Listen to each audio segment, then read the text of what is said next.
السلام عليكم ورحمة الله وبركاته. طلاب الصف الثاني الإعدادي، إن شاء الله النهارده هنكمل مع بعض حل التقييمات، التقييم الخامس. بسم الله. بيقول لك بينص، معلش يا أولاد بس الصورة مش واضحة قوي، بس في أول 3 4 أسئلة، معلش عشان بس الكواليتي بتاع الصورة والله مش عارف أجيبه.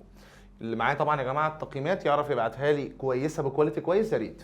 ينص القانون الأول لنيوتن على أن الجسم يبقى طبعا يا جماعة ساكن أو متحرك ما لم تؤثر عليه قوة خارجية.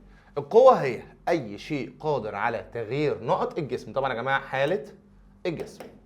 ينص القانون الثاني لنيوتن على أن القوة المحصلة المؤثرة على الجسم تساوي نقط الجسم ونقط الجسم. طبعا يا جماعة القوة ينص القانون الثاني لنيوتن على أن القوة المحصلة المؤثرة على الجسم، القوة بتساوي نقط الجسم ونقط الجسم. طبعا يا جماعة عجلة الجسم وكتلة الجسم، طبعا الاثنين فيه عجلة في الكتلة. إذا كانت القوة المؤثرة على الجسم تساوي صفر فإن نقط الجسم لا تتغير، حالة الجسم لا تتغير. ينص القانون الثالث لنيوتن على أن لكل فعل يوجد رد فعل مساوي له في المقدار ومضاد له في الاتجاه. عندما تدفع كرة على سطح مستوي فإن قيمة العجلة التي تتحرك بها تعتمد على النقط المؤثرة عليها، يبقى القوة المؤثرة عليها وعلى الكتلة بتاعت الجسم. اوعى تنسى القانون، ابوس ايدك اهو اهو اهو. يلا ركز كده معايا. اف ام اي، عجله قوه كتله. اذا زادت القوه المؤثره على جسم وظلت اهي القوه زادت اهي الاف وظلت الكتله ثابته، مش مهم نقط الجسم تزيد العجله، عشان طبعا يا جماعه العجله اهي العجله والقوه بينهم علاقه طرديه. طيب عندما تجلس في السياره تتوقف فجاه فان جسدك طبعا بيميل للامام بسبب قوة اسمها القصور الذاتي. التصادم المرن هو التصادم الذي يحافظ على كل من نقط الجسم ونقط الجسم. طبعا يا جماعة سرعة الجسم وطاقة حركة الجسم، سرعة الجسم وطاقة حركة الجسم. في التصادم المرن بين جسمين تكون النسبة أو السرعة النسبية للجسم من بعد التصادم تساوي السرعة النسبية ليهم طبعا بعد التصادم. في التصادم المرن لا يحدث أي نقط دائم في الأجسام المتصادمة، لا يحدث أي ممكن مثلا أقول له أي تشوه، أي ضرر، أي فقد للطاقة، أي حاجة فقد للطاقة، لا يحدث فقد للطاقة أي حاجة. هو أصلا سؤال دمج.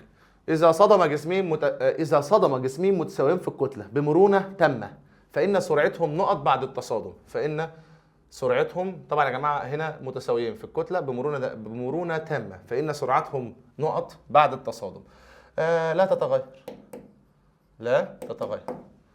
في التصادم الغير مرن يحدث فقد في الطاقه على هيئه حراره. طبعا يا جماعه بيقول لك غير مرن يبقى حراره او صوت، او طبعا يا جماعه حراره او صوت او مثلا حركه او تشوه في الاجسام هوكي الهواء لعبة ممتعة بيستخدم فيها مضربين دائريين، مضربين في دفع قرص ينزلق على طاولة بها ثقوب يندفع من خلالها تيار مستمر من الهواء لتقليل قوة الاحتكاك.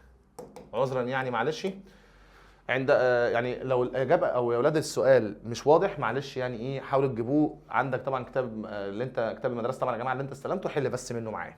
السؤال رقم 15. عندما تؤثر قوة متزنة على الجسم فإن الجسم لا تتغير حالته، بينما عندما تؤثر على نفس الجسم قوة غير متزنة فإنها تتغير حالته.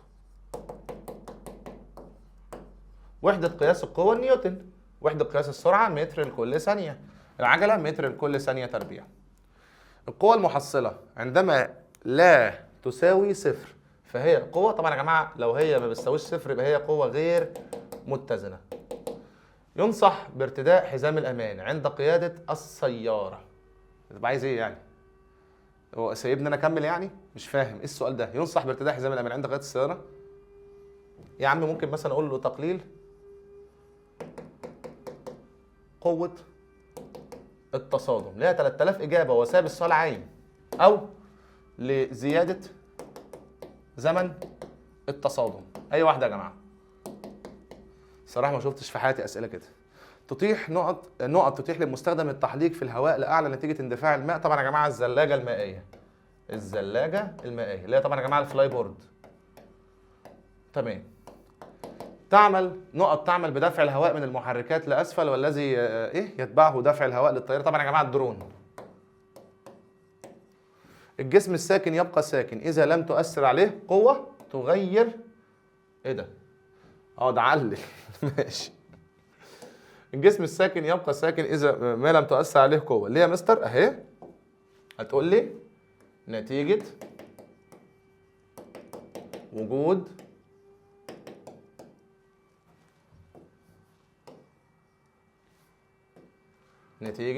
وجود قوى القصور الذاتي، لأن الجسم يحاول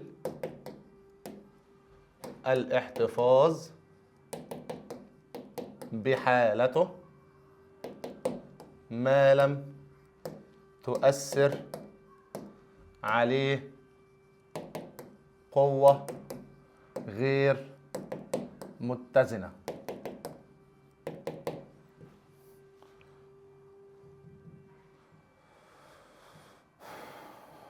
ماشي. هو كده يا اولاد اسئله التقييم كلها خلصت الحمد لله. ربنا ان شاء الله يوفقكم. اشوفكم ان شاء الله في فيديو جديد، والسلام عليكم ورحمه الله وبركاته.